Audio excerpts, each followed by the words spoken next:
r/no sleep. My sister discovered a universal language, but she hasn't spoken a word since 2003. My sister is a genius. When she was about 13 she made this device that honestly still blows my mind. I've spent my entire life studying physics and I still don't know what she did, or how, which is probably for the best considering how this all played out. I don't know how she did it, but what I do know is in the summer of 2003 the laws governing matter and atomic mass didn't seem to affect her anymore. She was invisible to the human eye, and she was speaking a universal language we've never been able to identify or reproduce. Before I get into this, though, have you ever seen Firefly? Allow me to quote. I am very smart. I went to the best medic ed in Osiris, top 3% of my class, finished my internship in 8 months. Gifted is the term. So when I tell you that my little sister makes me look like an idiot child, I want you to understand my full meaning. This could have been written about me and my sisters. We come from a long line of gifted people. My father is a neurologist, my mother works for SpaceX, and my eldest sister is an artist whose work has been featured in galleries since she was 12. I'm a full-time research associate of high-energy density physics at a university I can't name without risking my career. And, like Simon Tam from Firefly before me, I don't tell you all of this to flaunt our intelligence or to make us look special. I tell you this so you can fully understand what I mean when I say Nirali made us all look like idiot children. In 2003 I was about to turn 17. My interests weren't like most teen girls, so I won't bore you with the details of what I found more entertaining than TV, books, or the mall, but more often than not I was occupied with personal research projects.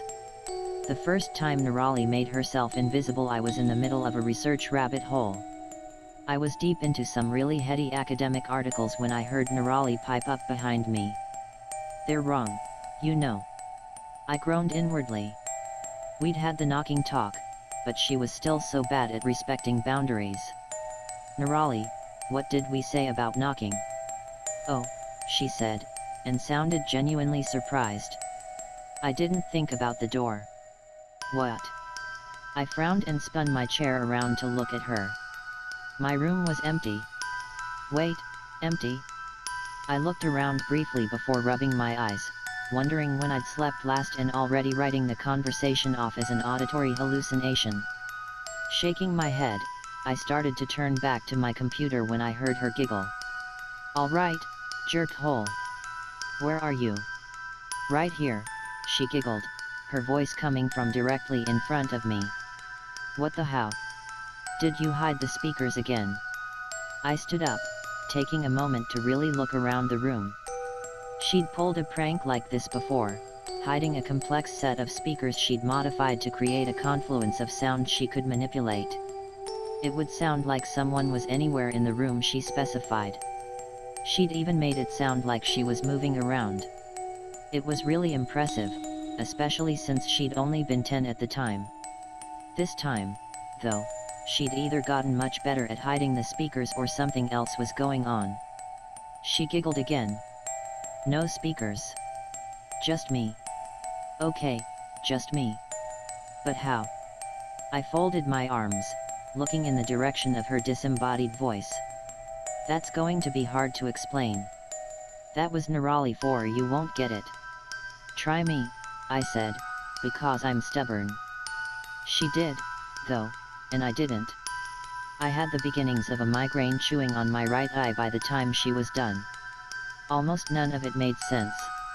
There was something about atomic frequencies, and post-dimensional drift, supraliminal desynchronization, and something she'd dubbed the Planck supertemporal parallel. It was all way over my head. Okay, I said, rubbing my temple as I tried to digest it all. But how did you get here? I walked. Infuriating. I mean, how did you get in here? I gestured widely to the door, which was closed, and the walls around us. Oh. I could hear the shrug in her voice. I just walked where the walls weren't. I squinted at the spot I thought she was standing. You, what? She sighed. It was a special sigh, It was the kind of sigh that told you someone much smarter than you was put out at having to dumb something down enough for you to understand. An embarrassed heat flooded my cheeks. I knew she was smarter than me, smarter than all of us, but it still made me feel like I'd failed simple math in front of Neil deGrasse Tyson and a puppy, and they were both disappointed. I walked where the walls weren't. The walls aren't everywhere, Divya. In fact, in most places, like realities, the walls aren't there at all. So I just walked in those places. I wanted to see the proofs of this statement, though I knew she wouldn't have bothered writing them down except in scraps and incomplete snippets that only made sense to her. I also knew the proofs wouldn't make any more sense than her original explanation. Even so, it bothered me that I only understood what she meant in the vaguest, most conceptual way. It wasn't natural for me. That abstractness of thought warred with the linear way of my brain, making actual understanding impossible, and I hated it. Wait, is that the lorem ipsum translation from definibus bonorum et malorum? She giggled again. Yab. Want me to try something in Hindi? Yeah, I said, a little stunned and more than a little curious. Go for it. May he in whose lap shines forth the daughter of the mountain king, who carries the celestial stream on his head, on whose brow rests the crescent moon, whose throat holds poison and whose breast is support of a huge serpent, and who is adorned by the ashes on his body, may that chief of gods, the Lord of all, the destroyer of the universe, the omnipresent Shiva, the moon-like Sankara, ever protect me. I frowned, torn between focusing on the words and trying to identify what she was quoting. I started mouthing some of the words as my mind ran back over them, and gawped a little as recognition settled in. Did you just quote the wrong Karitmanas Ayad Hikaye with Macron invocation? Another giggle. But, how? That didn't sound like Hindi at all. Fascinating, she said. It didn't feel like Hindi when I said it, but I was thinking the Hindi words. What did it sound like to you? English, I guess. I mean, it didn't sound like anything, but I understood you in English. That's so cool. Can you actually hear something other than English? Kinda. I mean, almost. If I try, I can tell the sounds you're making don't match the meaning of the words I'm not hearing, but understanding. But the meaning overrides everything else, so I can't actually identify individual sounds or phrases. Do you think you could identify the physical linguistics if we went word by word? It may be the processing of complete phrases prevents the identification of individual phonemes. Maybe, I said, shrugging, still trapped in awe of this aspect of her discovery. We could try it. She had me run her through some general object identification to give me a chance to listen for the sounds she was making and how they differed from the words. I knew the words I was hearing, but I only ever caught the ghosts of divergent beginnings and ends. She thought this was hilarious. I thought it was magical. She started making regular trips to my room in this state, usually after lights out or when our parents were at work. I didn't blame her for sneaking. Sana wasn't into the science stuff, and if our parents knew what we'd been up to, we'd have been grounded for life, especially since Nirali had already been banned from experimental projects at home. The last one had required a lot of external help and several $1,000s to clean up. But someone had to try and catalog this universal lexicon, and this was the only way we had access to it.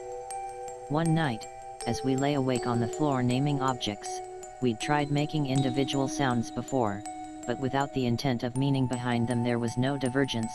Nirali froze. I couldn't see her, of course, but something changed. She stilled to the point I worried she'd maybe phased through the floor or something and left me alone. But somehow I still felt her presence along with something sharp and alien I couldn't identify. Nirali. I whispered, cold unease settling on me like snow. SHH, it was her, but so quiet I almost missed it. I felt the urgency behind it, though, and hushed to wait in the silence with her. As the seconds ticked by, a prickling dread crawled across the room. It started at the edges where the shadows were thickest and spread outward, tainting everything it touched, including me. My pulse quickened as a primal paranoia sank in. I knew it was just Nirali and me, but it felt like a predator was stalking the shadows, searching for us, and it was only our silence that kept it from pouncing.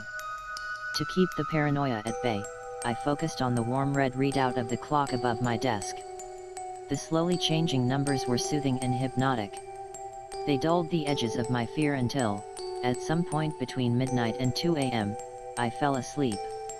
I only realized this when Nirali finally whispered my name, pulling me back to reality.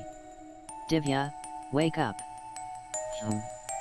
I swam back to consciousness slowly, shaking off the half-formed discomfort of a dream I couldn't remember. "It's gone now." "What's gone?" I rubbed the sleep still clogging my vision and blinked at the clock above my desk. So late, had we really been laying on the floor for 2 hours? Nirali didn't answer. Not for a long time. Long enough that I thought maybe I'd dreamed her waking me up, entirely. "The shadow behind the walls," she whispered, cutting the silence away like cobwebs.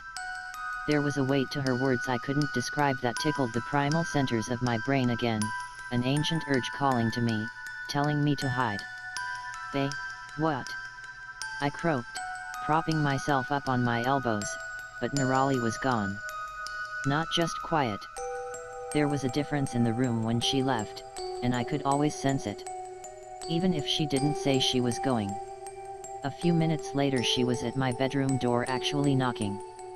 The sound startled me, giving my heart a sudden workout with a spike of adrenaline.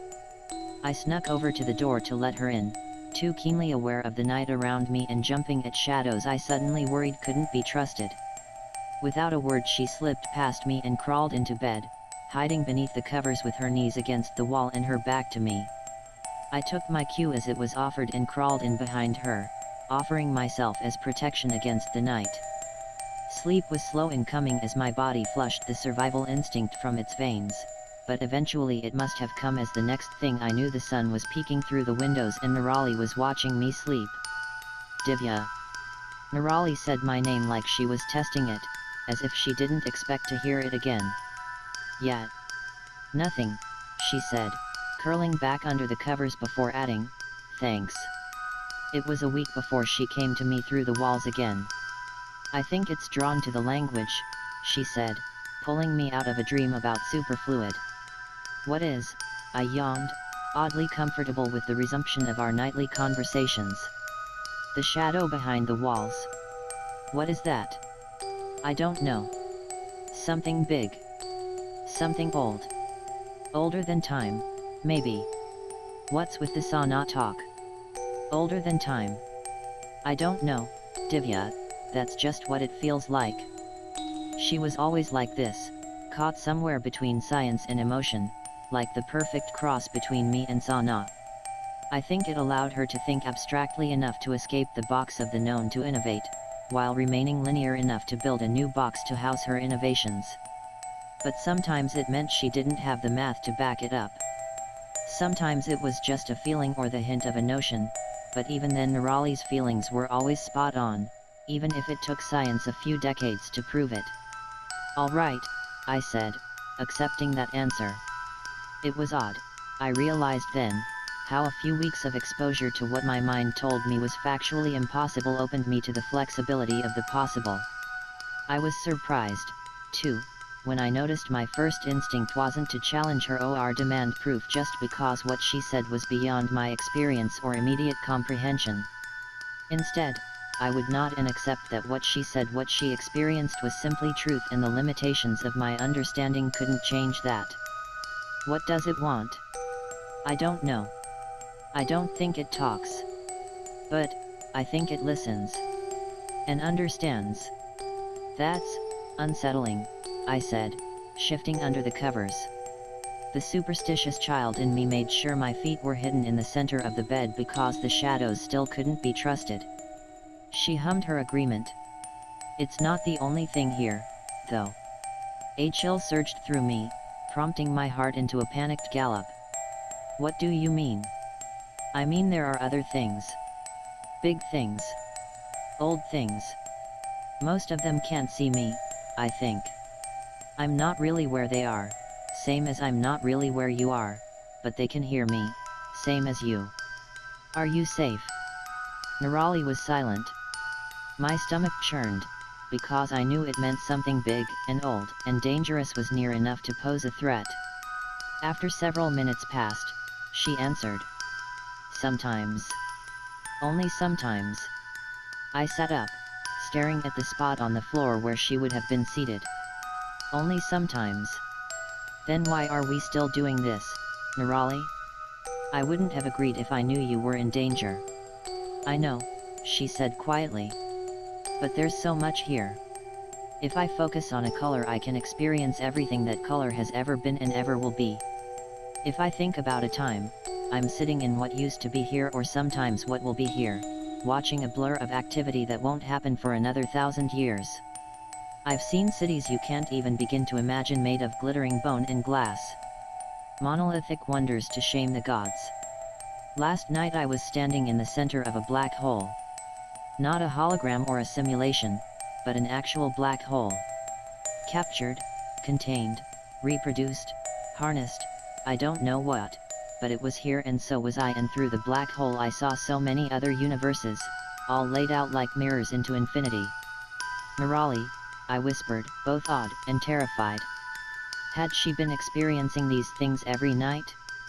All the hours we talked about nothing and nonsense? But there are also bigger things, she said, her voice dipping into darkness. Things that hide in the glint of starlight on glass. Things that follow me back from the future and wait for me in the past. They skip like stones on water, only touching the surface for a minute and never with their whole selves. But even that much is too much. It hurts to look at them.